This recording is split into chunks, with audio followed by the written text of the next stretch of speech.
Hello friends, welcome back to our channel. तो आज हम लोग स्टार्ट करने वाले हैं रेशियो एनालिसिस। ये टॉपिक हम ऑलरेडी कंप्लीट किए हैं फुल वीडियो में, लेकिन वो लाइव वीडियो थी जिसमें ज़्यादा विजिबिलिटी की दिक्कत हो गई, जिसकी वजह से मैंने ये दोबारा कॉन्सेप्ट आप लोग के साथ शेयर कर रही हूँ। ये कंप्लीट रिवीजन पैटर्न पे रहेगी, जिसमें आपने देखा होगा कि आप अगर previous year question paper solve करते हैं तो आपने देखोगे कि इससे बहुत सारे क्वेश्चंस आते हैं, लेकिन हमसे गलती हो जाती है क्योंकि इससे बहुत ज़्यादा रेशियोज़ हैं और रेशियोज़ को रिवाइज़ करना इज़ टफ फॉर अस। सो इस वीडियो में आपको वो सारे कंटेंट, वो सारे कॉन्सेप्ट्स मिल जाएंगे जहाँ पर हम गलती करते हैं और जिसको हम PYQs के थ्रू भी सॉल्व करेंगे। तो इस वीडियो में आपको वो सारी चीज़ें मिलने वाली हैं। वो थ्योरिक अंडरस्टैंडिंग पर्पस के लिए वो सारा मैटर रहेगा। न्यूमेरिकल क्वेश्चंस भी रहेंगे। उसके बाद जो भी एग्ज़ाम पॉइंट्स है बहुत इंपॉर्टेंट है, अक्सर क्वेश्चंस पूछे जाते हैं, वो भी रहेंगे। और लास्ट में PYQs भी रहेंगे जो कि आपके मतलब टेस्ट को, नॉलेज को आपको टेस्ट करेंगे। और ये लास्ट में नहीं रहेगा, हर कॉन्सेप्ट के बाद में आपको PYQs मिल जाएंगे।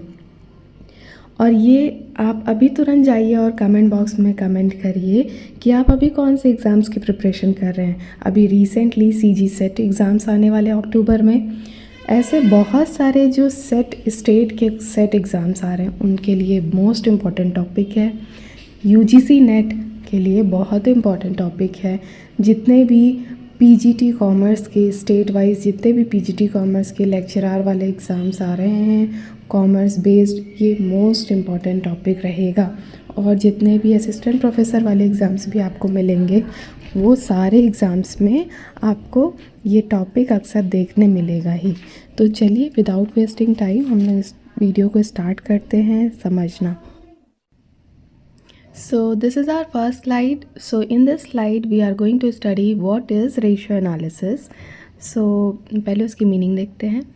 So ratio analysis is just a process to establish the relationship between two related figures taken from the financial statement. What is financial statement? Financial statement simply means जो भी आपका बैलेंस शीट जो हम लोग prepare करते हैं ना, वो बैलेंस शीट जो है उसको हम लोग फाइनेंशियल स्टेटमेंट भी कहते हैं। सो आपको जो भी फाइनेंशियल स्टेटमेंट हम लोग प्रिपेयर करते हैं उसको समझना इज़ वेरी टफ। हाँ, सो इसमें हम लोग क्या करते हैं कि रेशियोज़ को एनालाइज करते हैं। अभी रेशियो एनालाइज कैसे करते हैं, जो भी टू फिगर्स को, जो रिलेटेड फिगर्स को हम लोग कंपेयर करते हैं और उन कंपैरिजन को हम लोग रेशियो एनालिसिस कहते हैं। नेक्स्ट हम लोग देखते हैं कि what is the main role या what is the importance of ratio analysis. तो सबसे पहले तो हम लोग को ये पता होना चाहिए जो हमारे बैलेंस शीट होते हैं they are in very large data, है ना, उसमें बहुत ज़्यादा डेटा इंक्लूडेड रहता है, उसको समझना बहुत टफ होता है। सो रेशियो एनालिसिस कहीं ना कहीं हमारी हेल्प करता है to understand what is written in the balance sheet. Balance sheet में बहुत सारी इन्फॉर्मेशंस होती है तो उनको समझने में आसानी करता है, तो simplify the large data.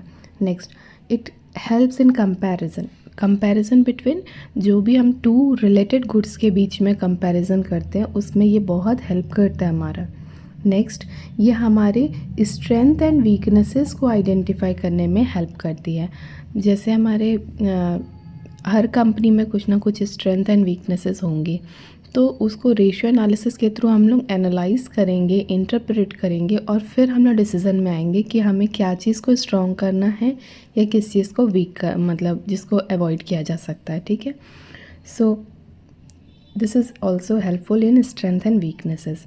Next, अगर हम लोग अपने सारे बैलेंस शीट को एनालाइज करके अंडरस्टैंड कर लेंगे, so it will be helpful for us to plan for the future के प्लानिंग के लिए ये हमारे लिए हेल्पफुल हो जाता है।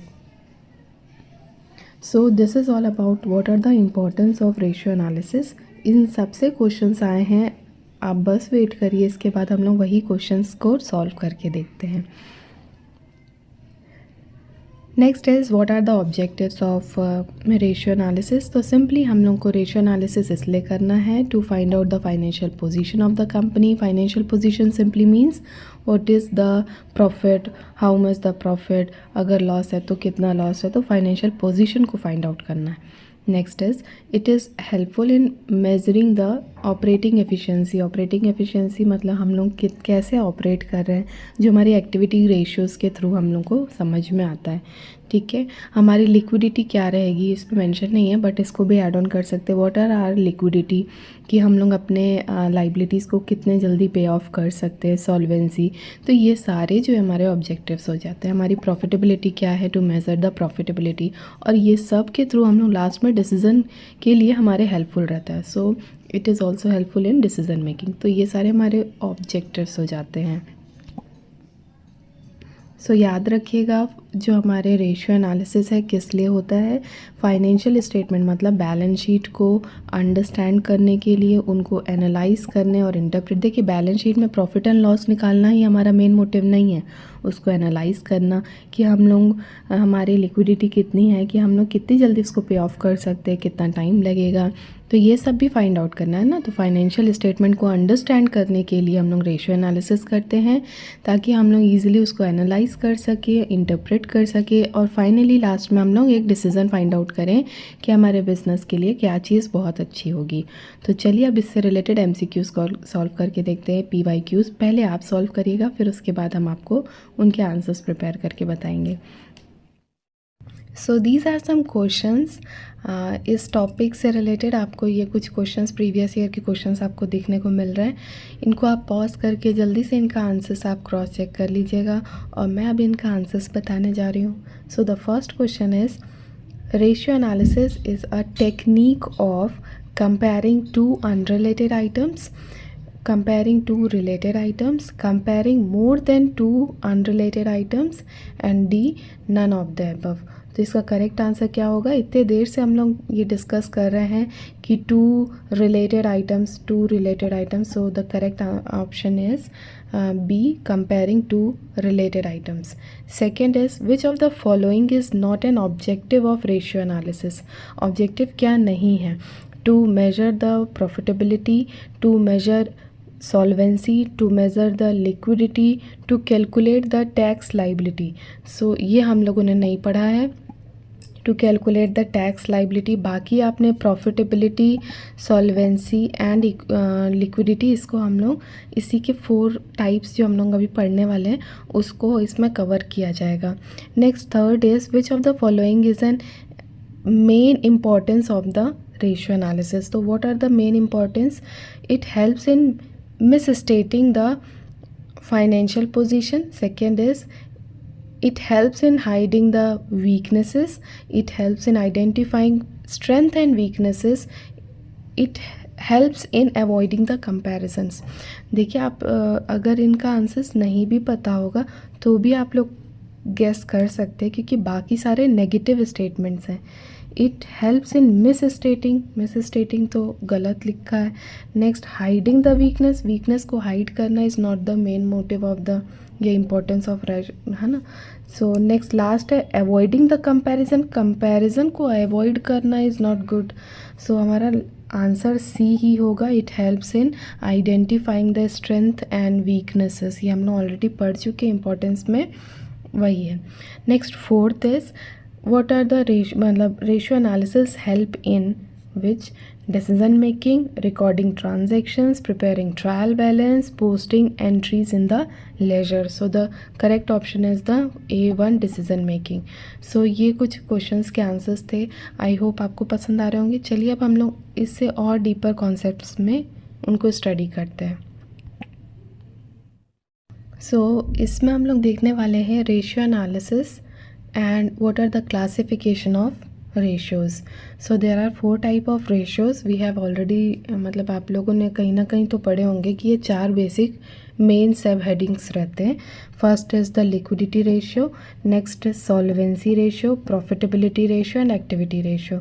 जल्दी से हम इनको एक सम अप कर देते हैं। लिक्विडिटी रेशियो सिंपली आपको शॉर्ट टर्म में ये बताता है कि शॉर्ट टर्म आप अपनी लाइबिलिटीज़ को पे ऑफ कर पा रहे हो कि नहीं, तो हम शॉर्ट टर्म फाइनेंशियल पोजीशंस को डील करता है। नेक्स्ट, इसके बाद हम लोग देखेंगे जो सॉल्वेंसी रेशियो है, सेम वो भी फाइनेंशियल पोजीशन ही बताता है, लेकिन ये लॉन्ग टर्म फाइनेंशियल पोजीशन की बात करता है। नेक्स्ट उसके बाद हम लोग देखते हैं प्रॉफिटेबिलिटी रेशियो। ये थोड़ी प्रॉफिट्स, जितने भी टाइप्स ऑफ प्रॉफिट हम लोग पढ़ते हैं वो डिफरेंट टाइप्स ऑफ प्रॉफिट को कैसे अर्न, कितनी मतलब कैपेसिटी है to measure the earning capacity of the business. ठीक है। नेक्स्ट द एक्टिविटी को हम लोग 2-3 नाम से और जानते हैं। It is also known as efficiency ratio, turnover ratio भी इसको कहते हैं। ये बताता है कि आपका बिजनेस कितना ज़्यादा एक्टिव है, कितना एक्टिव है किसी वर्क को करने के लिए, मतलब टर्नओवर कितने फ्रीक्वेंटली हो रहे हैं। हाँ, जितना एक्टिव होगा उतनी अच्छी बिजनेस है। तो ये हम लोग 4 पॉइंट्स पढ़ने वाले हैं। इनके अंदर के में मतलब इसमें और कितने रेशियोज़ हैं उनको भी एक बार देख लेते हैं। सो ये कुछ बेसिक रेशियोज़ दिए हैं इसमें, जैसे लिक्विडिटी रेशियो में करंट रेशियो, क्विक रेशियो, और यहाँ पास आता है asset test ratio. Solvency ratio में आप पढ़ेंगे debt to equity ratio, debt to asset ratio, proprietary ratio, interest coverage ratio. तो ये सारे कुछ रेशियोज इसमें पढ़ने वाले हैं। नेक्स्ट प्रॉफिटेबिलिटी में gross profit, net profit, return on capital employed, ये सारे रेशियोज़ हैं। और एक्टिविटी रेशियो में inventory turnover ratio, receivable turnover ratio, fixed assets turnover ratio, total assets turnover ratio. ऐसे और भी बहुत सारे हैं जिनको भी हम लोग आगे पढ़ने वाले हैं डीपर कॉन्सेप्ट्स में। तो चलिए विदाउट वेस्टिंग टाइम हम लोग पहले स्टार्ट करते हैं are liquidity ratio. So let's start the liquidity ratio. There are 3 types of ratios. The first is the current ratio, second is quick ratio, third is absolute liquid ratio. ये तीनों ratio जो हैं आपको short term liquidity के बारे में बताते हैं कि फर्म में कि उसकी शॉर्ट टर्म फाइनेंशियल पोजीशन कैसी है। कि शॉर्ट टर्म फाइनेंशियल पोजीशन मतलब देखिए उसके पास फाइनेंशियली जो कैश फॉर्म में जो ईज़िली कन्वर्ट हो जाए कैश में, इस टाइप के फंड्स कितने हैं। तो सबसे पहले जो आपका करंट रेशियो है, इसको हम लोग सिंपली देखें तो ये कहीं ना कहीं आप ये तीनों को कंपेयर करेंगे तो करंट रेशियो कम लिक्विड है, क्विक रेशियो उससे ज़्यादा लिक्विड है, और एब्सोल्यूट लिक्विड रेशियो ये तो प्रॉपर कैश और बैंक बैलेंस ही है। तो चलिए जल्दी से एक बार गो थ्रू करते हैं। इनसे क्वेश्चंस बहुत आते हैं। लिक्विड रेशियो भले ही छोटा है लेकिन इनसे क्वेश्चंस आपको अक्सर देखने मिलेंगे। इसका फर्स्ट है करंट रेशियो। तो जल्दी से इसका हम लोग फॉर्मूला देख लेते हैं। Formula is current assets divided by current liability. ये तो आपको याद ही होगा, current assets bye current liability. अभी करंट एसेट्स क्या क्या होते हैं? वो सारे एसेट्स जिनको आप इजीली कैश में कन्वर्ट कर सकते हैं विद इन 1 ईयर्स। इसमें आपके वो सारी चीज़ें आ जाती जैसे डेटर्स, जैसे आपकी इन्वेंट्रीज, हाँ, इसमें कैश, बैंक बैलेंस, ये सारी चीज़ें इंक्लूडेड रहती हैं। तो और करंट लाइबिलिटी में क्रेडिटर इंक्लूडेड रहते हैं, ट्रेड पेबल इंक्लूडेड रहते हैं। तो ऐसे करके आपका current assets divided by current liability current ratio का फॉर्मूला है। नेक्स्ट अगर हम लोग देखते हैं इसका ये इससे क्वेश्चन आता है what is the ideal ratio of current ratio. So 2:1 is the ideal ratio. इसमें कहा जाता है कि फर्म में जितना ज़्यादा करंट एसेट होगा उतना ज़्यादा अच्छा है, मतलब as compare to current liability current assets ज़्यादा होना चाहिए, इसलिए ट्वाइस की बात की गई है। Current asset should be the twice of the current liability. ये हो गया। नेक्स्ट सेकेंड हम लोग देखते हैं क्विक रेशियो, जिसको हम लोग एसेट टेस्ट रेशियो भी कहते हैं। The second is asset test ratio. इसमें हम लोग देखते हैं इसका फॉर्मूला।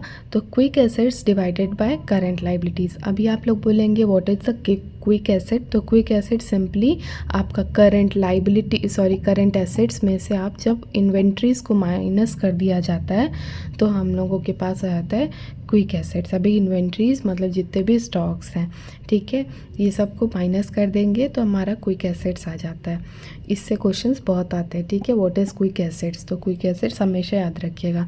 अब अगर कभी ऐसा क्वेश्चन आए कि क्या करंट रेशियो ज़्यादा बड़ा होता है कि क्विक रेशियो, तो कभी भी ऐसी आए तो ये समझिए जब करंट एसेट जो न्यूमरेटर है, यहाँ पर करंट रेशियो में न्यूमरेटर ज़्यादा है, सपोज़ ये 100 है, यहाँ पर जो भी रहेगा, क्विक एसेट्स जो रहेगा उसमें से इन्वेंट्री माइनस हो चुकी है, करंट एसेट्स में से इन्वेंट्री माइनस हो चुकी है, तो 100 से तो कम ही रहेगा क्विक एसेट्स। सपोज़ हमने उसको 90 कर लेते, ठीक है, ये 90 हो गया, लेकिन करंट लायबिलिटी तो दोनों सिचुएशन में सेम ही रहेगा। तो कभी भी ऐसा कभी क्वेश्चन मिले आपको कि व्हेन द करंट एसेट्स, मतलब करंट रेशियो ज़्यादा बड़ा होगा, ज़्यादा फर्म में ज़्यादा अच्छा होगा, या क्विक रेशियो, तो हमेशा याद रखिएगा करंट रेशियो ज़्यादा ही होगा क्विक रेशियो के कंपैरिजन, क्योंकि कुछ ना कुछ इसमें से इन्वेंट्रीज माइनस होती है, और माइनस होगी तो न्यूमरेटर कम होगा, और न्यूमरेटर कभी भी डिवीजन में अगर न्यूमरेटर कम होता है तो आंसर हमेशा कम ही आएगा, ठीक है। तो हम इसको याद रखिएगा, इस कॉन्सेप्ट को।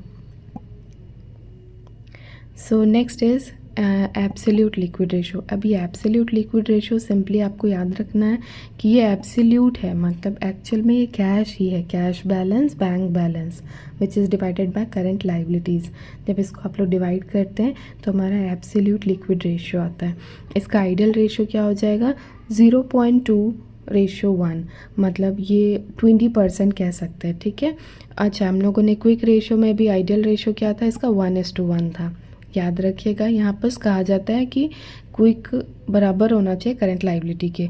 अब कुछ और सिचुएशन हो सकती है, और मतलब ये आपका आइडियल रेशो है, इसको याद ज़रूर रखिएगा। अच्छा, एक पॉइंट और अच्छे से याद रखिएगा कि चाहे वो करंट रेशियो हो, क्विक रेशियो हो, एब्सोल्यूट रेशियो हो, एब्सोल्यूट लिक्विड रेशियो हो, ये सारे रेशियोज जितने ज़्यादा होंगे उसका मतलब है कि कंपनी स्ट्रॉन्गर है, ठीक है। देखिए यहाँ पर लिखा है higher the ratio indicates the stronger liquidity, यहाँ पर भी लिखा है higher the ratio indicates the higher, मतलब स्ट्रॉन्गर लिक्विडिटी, आपकी लिक्विडिटी बहुत स्ट्रॉन्ग है, तो ज़्यादा होगा तो अच्छा है। अगर रेशियोज़ कम रहते हैं तो इसका मतलब आप में लिक्विडिटी अच्छी नहीं है और आप शॉर्ट टर्म अपनी लाइबिलिटीज़ को पे ऑफ नहीं कर पा रहे हैं। तो ये मीनिंग समझ के पढ़ना ज़रूरी हो जाता है। सिर्फ रेशियोज़ को रटना is not our main motive, हम लोगों को उनकी मीनिंग समझनी है। कब, मतलब कौन सा रेशियो ज़्यादा होगा तो अच्छा है, कौन सा रेशियो कम होगा तो अच्छा है, तो आपको याद रखना है इसमें ज़्यादा होगा तो अच्छा है। चलिए अब हम लोग इसके क्वेश्चंस सॉल्व कर लेते हैं। सो लिक्विडिटी के लिए कुछ क्वेश्चंस हैं, देखिए इनको आप पॉज करके इनका जल्दी से आंसर दे दीजिए और मैं अब डिस्कस करती हूँ इन क्वेश्चंस के answers. So the first is which of the following is also known as the acid test ratio. तो अभी हम लोगों ने जस्ट डिस्कस किया किसको एसिड टेस्ट रेशियो बोलते हैं, quick ratio, very good. Next second is quick ratio is calculated by मतलब इसका फॉर्मूला आप देख लीजिए, इसका आंसर होगा correct answer current assets minus inventories divided by current liabilities. Next third is absolute liquid ratio is calculated by, मतलब इसका formula, सिर्फ फॉर्मूला पूछा गया है। देखिए कितना बेसिक क्वेश्चन है। इसमें क्या आएगा, फर्स्ट आएगा cash and bank balance divided by current liability, so the first.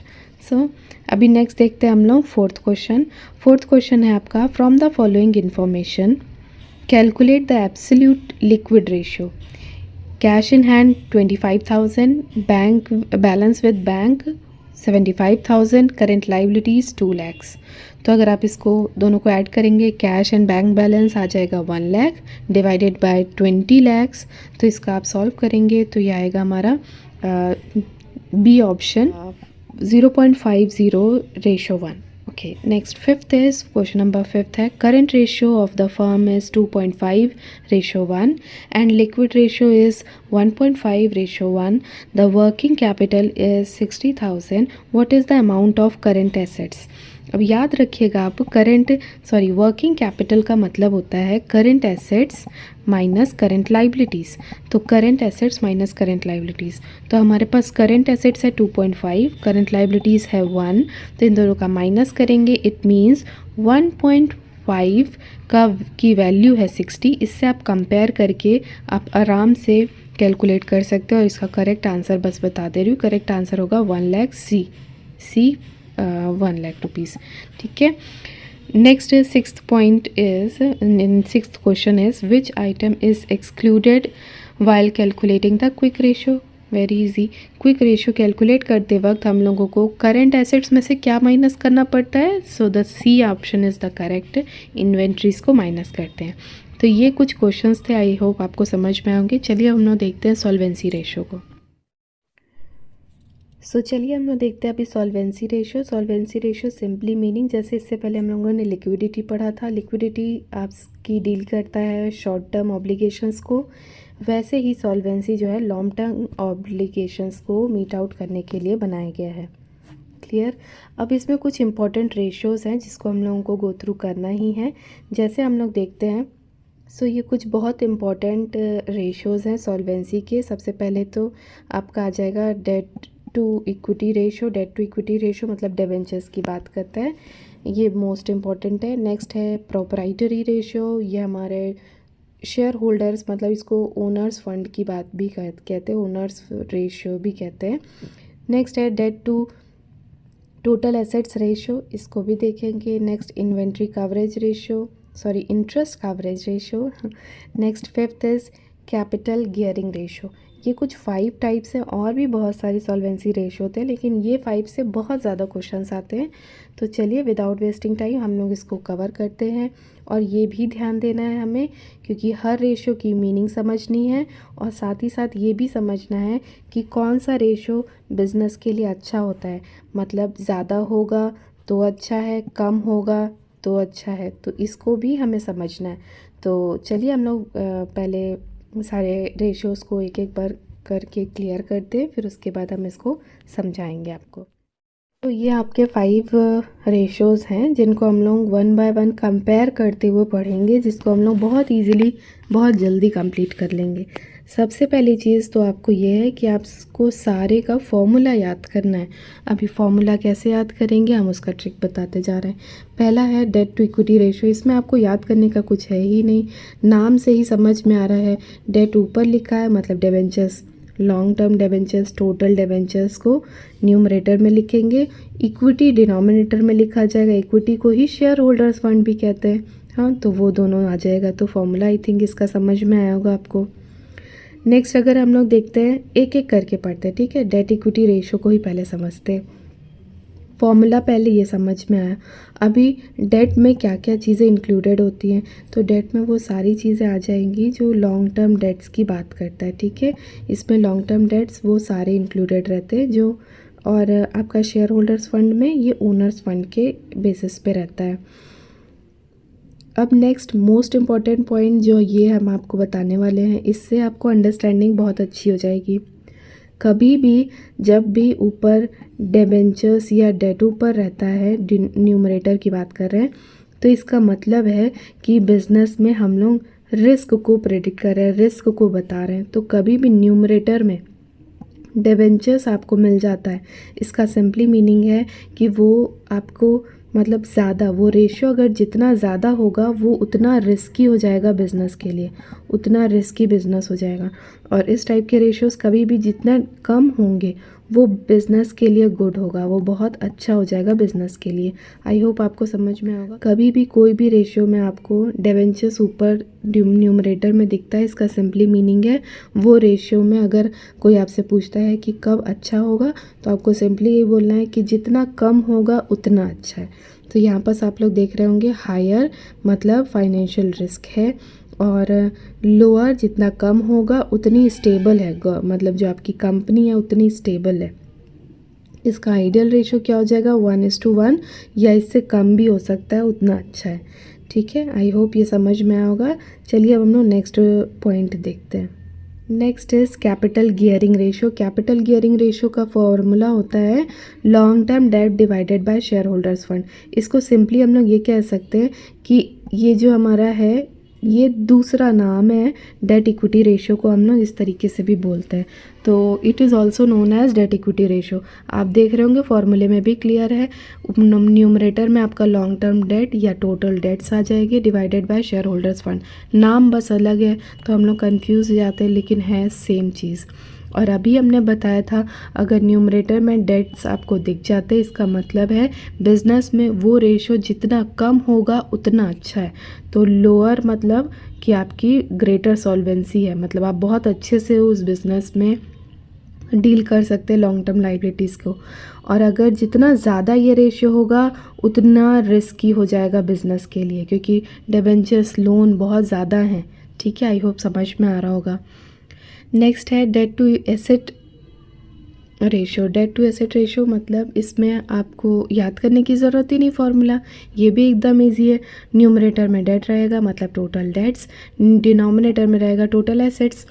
ठीक है, अभी total date divided by total assets, ये इसका फॉर्मूला है। अभी हमने बताया न्यूमरेटर में जब कभी भी डिबेंचर्स रहते हैं मतलब जितना कम होगा वो उतनी स्टेबल होगी कंपनी। तो यहाँ पर लिखा है lower financial risk greater stability, financial stability आपकी बहुत ज़्यादा अच्छी हो जाएगी। ठीक है, नेक्स्ट उसके बाद लिखा है हायर, जितना ज़्यादा आपका ये रेशियो जितना ज़्यादा होगा उतना रिस्की हो जाएगा कंपनी के लिए। ठीक है, आई होप समझ में आ रहा होगा। बस आपको एक दो पॉइंट्स ही समझने, उसके बाद आपको सारे पॉइंट्स क्लियर होते जाएंगे।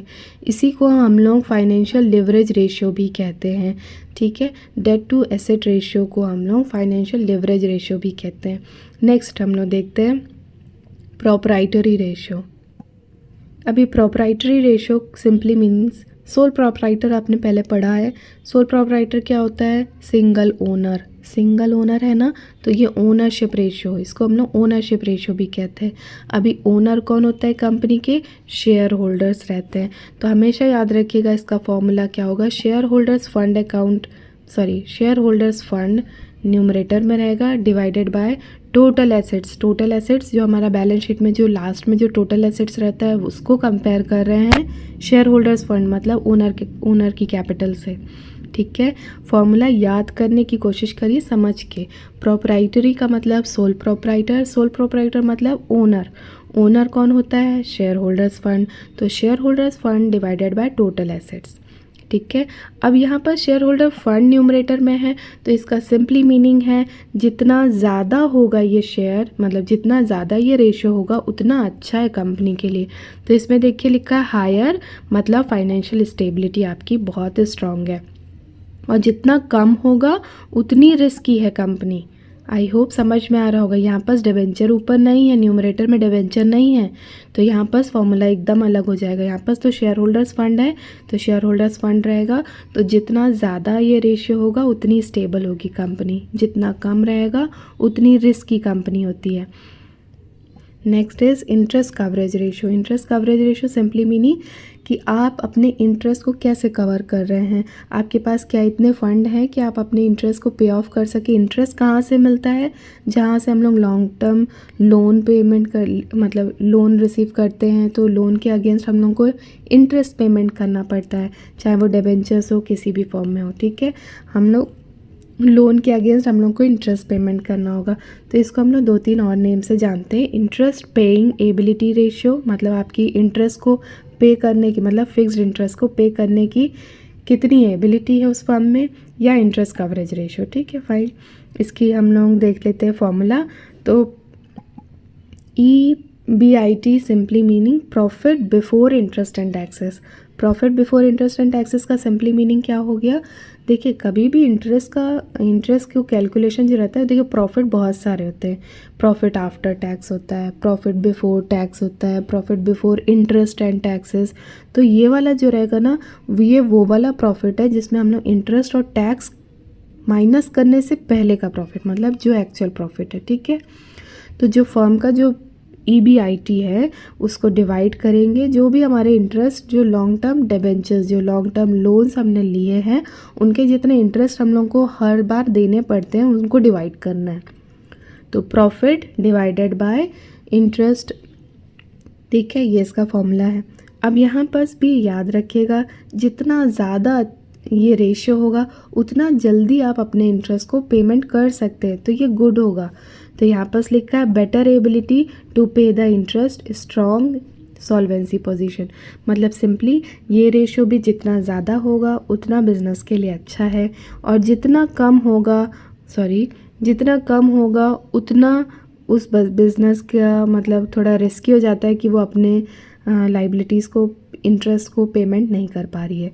आई होप आपको ये सारी चीज़ें समझ में होंगी। बहुत इजी लैंग्वेज में समझाए हैं और अब इससे रिलेटेड क्वेश्चंस करके देखते हैं, आपको वो सारे डाउट क्लियर हो जाएंगे, क्योंकि रेशियोज़ को हम लोग को याद करना पड़ता है, इनमें याद करने की ज़रूरत ही नहीं है। हमने जिस तरीके से बताया उससे आपको याद रखना है। और ये ज़रूर याद रखिएगा, जो हमने डिबेंचर्स को न्यूमरेटर की बात की है, जब भी डिबेंचर न्यूमरेटर में रहेगा मतलब जितना कम वो रेशियो होगा उतना अच्छा है उस बिज़नेस के लिए। चलिए एमसीक्यूज़ करते हैं।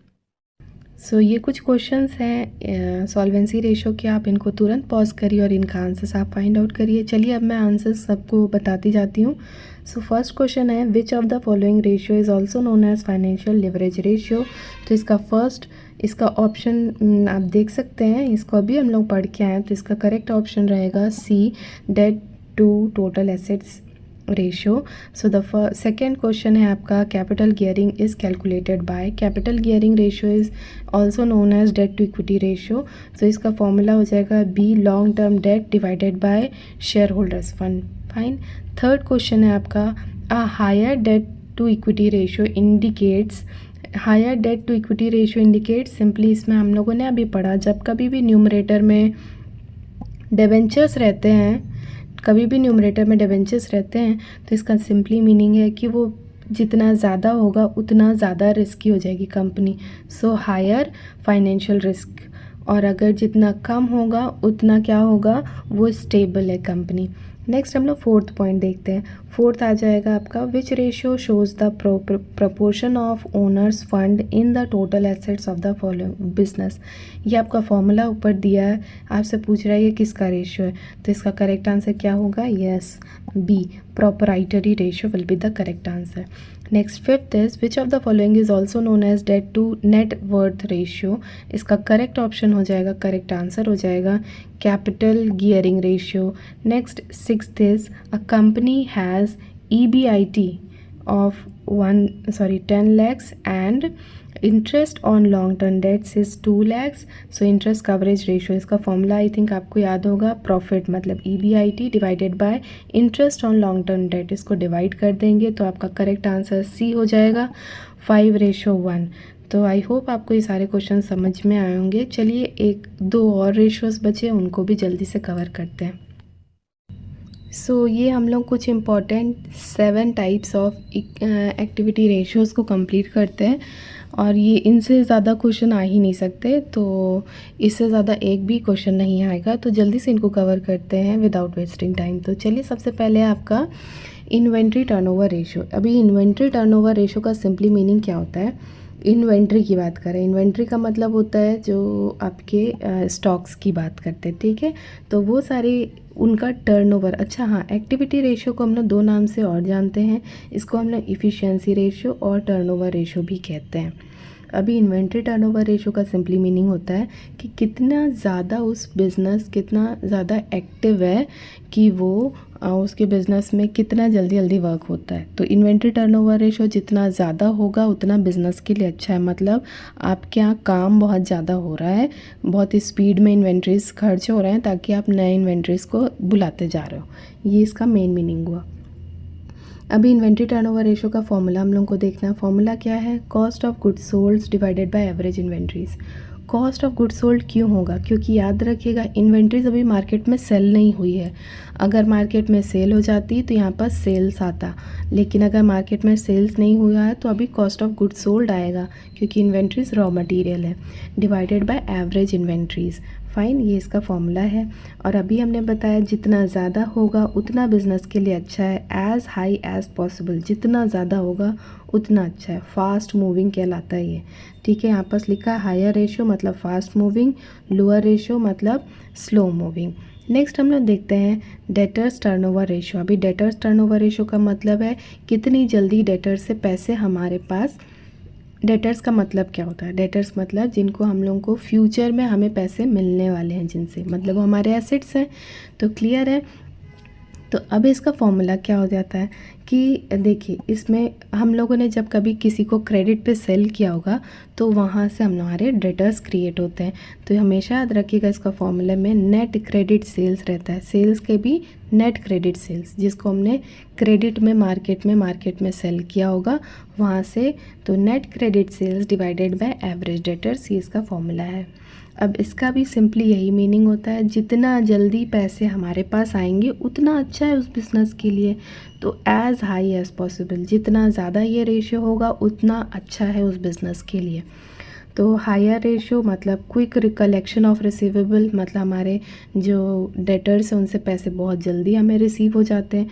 और अगर डेटर टर्नओवर रेशियो कम है मतलब हमारे पास पैसे कम आ पाते हैं, कलेक्शन हम कम कर पाते हैं। आई होप समझ में आया होगा। नेक्स्ट देखते हैं क्रेडिटर टर्नओवर रेशियो। क्रेडिटर मतलब जिनको हमें किसी ना किसी को पैसे देने रहते हैं, क्योंकि हम भी किसी ना किसी से उधार में खरीदते हैं, क्रेडिट पे खरीदते हैं, तो जिन्हें हमें पेमेंट करना है। तो net credit purchase divided by average creditor, ठीक है, ये इसका फॉर्मूला होगा। अब यहाँ पर ये समझिए कि ये भी अगर आप किसी को पेमेंट नहीं करोगे तो आपकी क्रेडिट तो ख़राब हो जाएगी ना। तो जितना ज़्यादा होगा उतना अच्छा है उस बिज़नेस के लिए। More use of credit from the supplier, मतलब हम लोग उनसे उधार में लेंगे और उनका जल्दी पेमेंट कर देंगे तो वो हमें और उधार में दे सकते हैं। तो हायर रेशियो होगा मतलब अच्छा है, लोअर रेशियो होगा तो ख़राब है। तो आप इसमें ओवरऑल लास्ट में देखेंगे जितना ज़्यादा, मतलब ओवरऑल किसी किसी में एक आध में अलग है, नहीं तो आप जितने में देखेंगे जितना ज़्यादा ये रेशियो होगा उतना उस बिज़नेस के लिए अच्छा है। अभी हम लोग लास्ट में सम अप करेंगे, ठीक है। नेक्स्ट हम लोग देखते हैं fixed assets turnover ratio. Fixed assets turnover ratio का सिंपली मीनिंग है, यहाँ पर अब फिक्स्ड एसेट्स हैं जिसको हम लोग डिवाइड मतलब न्यूमरेटर में नेट एसेट्स रखेंगे divided by average fixed assets, ठीक है, ये इसका फॉर्मूला है। यहाँ पर भी यही लिखा है, जितना ज़्यादा ये फॉर्म में होगा, जितना ज़्यादा ये रेशियो होगा उतना उस बिज़नेस के लिए अच्छा है। Better utilization of fixed assets, आपने फिक्स्ड एसेट्स का अच्छे से यूटिलाइज़ कर दिया है। नेक्स्ट है पुअर यूटिलाइजेशन, अगर जितना कम होगा इसका मतलब आपने उसको अच्छे से यूटिलाइज़ नहीं किया है। नेक्स्ट रेशियो हम लोग देखते हैं total assets turnover ratio. Total assets का मतलब है अभी net sales divided by average total assets.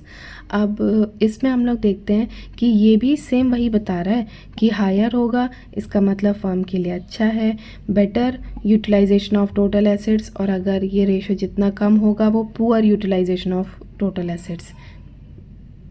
I hope समझ में आया होगा आपको। नेक्स्ट हम लोग देखते हैं एवरेज कलेक्शन पीरियड। सो अब हम लोग पढ़ते हैं average collection period. Average collection period जो है वो उसका कनेक्शन किससे रहेगा, डेटर टर्नओवर रेशियो, क्योंकि जिससे हम लोग कलेक्ट करना है, किससे कलेक्ट करना है पैसे, डेटर से। तो डेटर से इसका कनेक्शन इससे कैसे, फॉर्मूला चलिए देखते हैं। 365 मतलब ये हमारे डेज हो जाते हैं, 365 divided by debtors turnover ratio, जो हम लोगों ने already debtor turnover ratio calculate किया है उसको डिवाइड कर देंगे, हमारा करेक्ट आंसर आ जाएगा, ये फॉर्मूला है। अगर इसको और डिटेल में देखेंगे तो 365 को मल्टीप्लाई कर दें, जो हमारे ये जो फॉर्मूला लिखा है ना इसको रेसिप्रोकल कर देंगे। रेसिप्रोकल मतलब जस्ट ऊपर नीचे कर देंगे, तो नीचे आ जाएगा हमारा नेट क्रेडिट सेल्स, न्यूमरेटर में रहेगा एवरेज डेटर्स, तो ये आ जाएगा 365 multiplied by average debtors divided by net credit sales. या फिर सिंपली आप ये वाला फॉर्मूला भी याद कर सकते हैं, ठीक है। तो आपको दोनों इसलिए बता रहे हैं, कभी एमसीक्यूज में कुछ नया क्वेश्चन आ जाए तो आप कंफ्यूज मत होइएगा। ये हो गया। इसका मतलब यहाँ पास ये ज़रूर ध्यान दीजिएगा कि जब डेटर्स एवरेज कलेक्शन पीरियड, हमारा अगर किसी को कलेक्ट करना है, किसी से कलेक्शन करना है, तो जितना ज़्यादा वो पीरियड होगा, पीरियड मतलब जितना देर में पैसा मिलेगा उतना उस बिज़नेस के लिए ख़राब सिंबल है कि आपको पैसे समय पे नहीं मिल रहे हैं, ठीक है।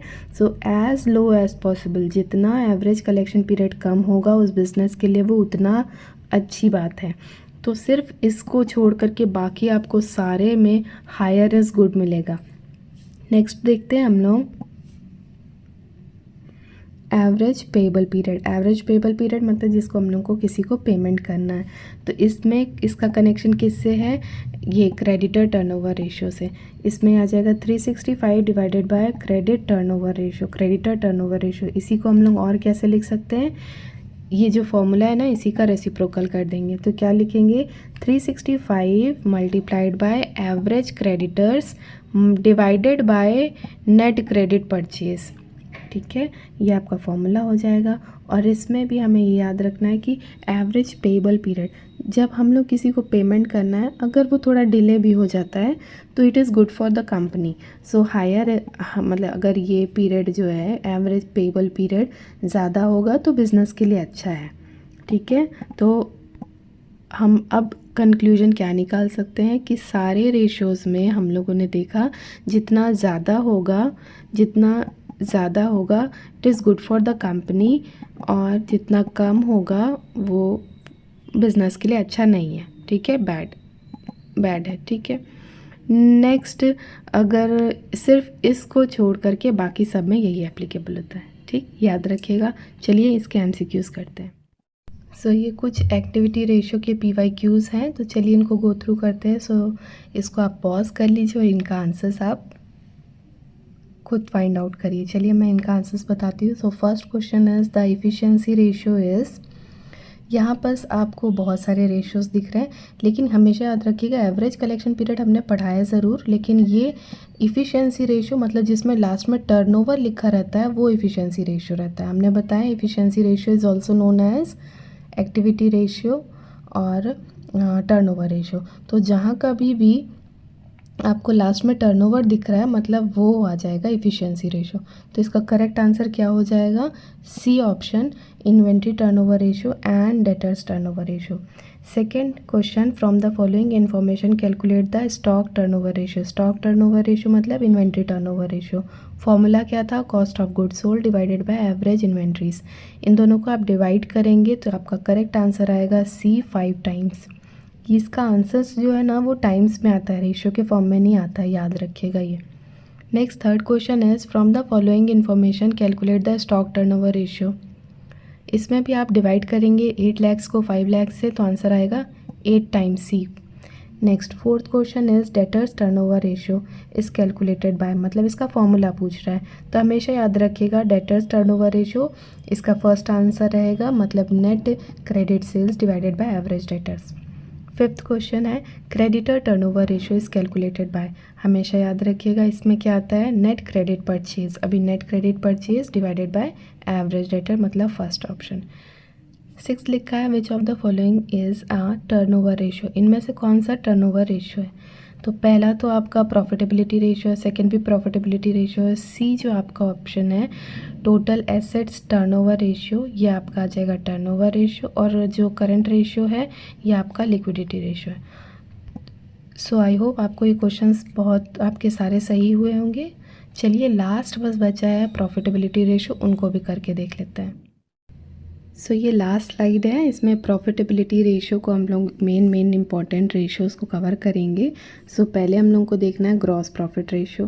तो ग्रॉस प्रॉफिट रेशियोज़ जो रहते हैं इसमें एक की पॉइंट आप याद रखिएगा, ये जितने भी रेशियोज़ रहते हैं ना ये सारे रेशियोज़ को हम लोग परसेंटेज के फॉर्म में शो करते हैं। ठीक है, परसेंटेजेस के फॉर्म में इसको शो किया जाता है। दूसरी चीज़, ये जितना ज़्यादा होगा उस बिज़नेस के लिए उतना अच्छा है। कोई भी प्रॉफिट है, अगर प्रॉफिट ज़्यादा होगा it is good for the business, तो हमेशा याद रखिएगा इसमें किसी में भी अलग नहीं है, हर रेशियोज़ में यही है कि जितना ज़्यादा होगा उतना बिज़नेस के लिए अच्छी बात है। अब सबसे पहले है gross profit ratio. Gross profit ratio का फॉर्मूला क्या हो जाता है, gross profit divided by net sales divided multiplied by 100। ठीक है, ये वाले फॉर्मूले को आपको याद करना बहुत आसान है, डिवाइडेड बाय नेट सेल्स ही रहेगा हर में। ठीक है, gross profit divided by net sales multiplied by 100। अब इसमें आपको ये याद रखना है एज़ हाई एज़ पॉसिबल, जितना ज़्यादा होगा उतना अच्छा है उस बिज़नेस के लिए। नेक्स्ट हम लोग देखते हैं operating profit ratio. Operating profit क्या है, ऑपरेटिंग प्रॉफिट का सिंपली मीनिंग है, ये कोई रेशियो नहीं है। ठीक है, ऑपरेटिंग प्रॉफिट रेशियो अलग से हम लोग पढ़ेंगे, ऑपरेटिंग प्रॉफिट को हम लोग पढ़ लेते हैं। इससे कभी कभी क्वेश्चन मिल जाता है कि देखिए कभी ऑपरेटिंग प्रॉफिट को कैलकुलेट करने का फॉर्मूला क्या होता है, जो हमारा ग्रॉस प्रॉफिट जो हम लोग फाइंड आउट किए ना इसमें उस रेशियो में ग्रॉस प्रॉफिट में अगर हम लोग ऑपरेटिंग एक्सपेंसेस को हम लोग ऑपरेटिंग कॉस्ट भी कहते हैं, तो अगर उन दोनों को माइनस कर दिया जाएगा ना तो हमारा ऑपरेटिंग प्रॉफिट आ जाता है। तो आई होप समझ में आया होगा आपको ऑपरेटिंग प्रॉफिट कैसे निकलेगा। जो हमारा ग्रॉस प्रॉफिट आया उसमें ऑपरेटिंग कॉस्ट को माइनस कर देंगे तो हमारा ऑपरेटिंग प्रॉफिट कैलकुलेट हो जाएगा। तो जितना ऑपरेटिंग प्रॉफिट होगा उतना अच्छा है बिज़नेस के लिए, ठीक है। नेक्स्ट ऑपरेटिंग प्रॉफिट का रेशियो हम लोग देखते हैं। जब कभी भी रेशियो रहेगा तो मल्टीप्लाइड बाय 100 सब में होगा, देखिएगा आप सब में 100 से मल्टीप्लाई, क्योंकि परसेंटेज निकालना है हमें, ठीक है। तो इसमें क्या आ जाएगा हमारा, यहाँ पर भी ऑपरेटिंग प्रॉफिट जो रेशियो हम लोग को निकालना है उसका operating profit divided by net sales, ठीक। इसका भी आप एज़ हाई एज़ पॉसिबल, जितना ज़्यादा होगा उतना उस बिज़नेस के लिए अच्छा है। बीच में कभी कभी एक क्वेश्चन आ जाता है कि operating profit ratio plus operating cost ratio, मतलब दोनों परसेंट के फॉर्म में होंगे तो वो हमेशा 100% होगा। जैसे अगर ऑपरेटिंग प्रॉफिट 70 है तो ऑपरेटिंग कॉस्ट कितना हो जाएगा 30, क्योंकि वो दोनों मिला करके 100% रहेगा। तो ये क्वेश्चंस आते हैं तो इसको ध्यान रखिएगा।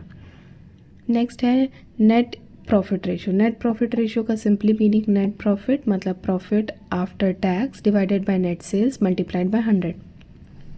बहुत इजी है, प्रॉफिटेबिलिटी रेशियो बहुत इजी है। एज़ हाई एज़ पॉसिबल, जितना ज़्यादा होगा उतना उस बिज़नेस के लिए अच्छा है। नेक्स्ट रिटर्न ऑन इन्वेस्टमेंट मतलब ROI। इसका मतलब क्या है, हमने कहीं इन्वेस्ट किया, उस इन्वेस्टमेंट के बदले में हमें कितना रिटर्न मिल रहा है।